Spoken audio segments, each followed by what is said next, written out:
ښاغلی مفتي صاحب، صدیق الله د کندهار ولایت څخه پیغام پر ایښې پوښتنه یې کړې ده. وایي د حق شاهدي پټول څه حکم لري؟ مهرباني ښاغلی مفتي صاحب. حامدا و مصلیا اما بعد.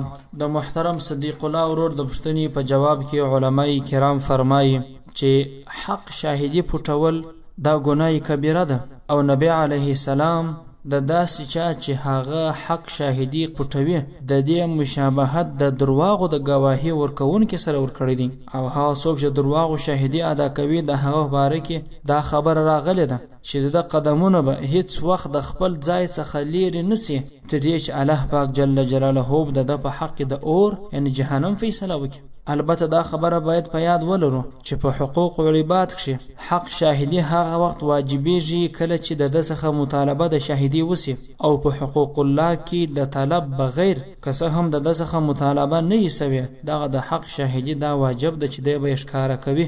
علامه آلوسی رحمه الله په تفسیر روح المعانی کې دغه آیات لاندې خبره لیکلې ده: ولا تکتموا الشهاده ومن یکتمها فانه آثم قلبه، جلد دریم صفحه 15. همدا ډول تفسیر ابن کثیر جلد اول صفحه 414، رد المحتار جلد اتم صفحه 198، او همدا ډول البحر الرائق جلد اوم صفحه 4. والسلام علیکم ورحمة الله وبرکاته.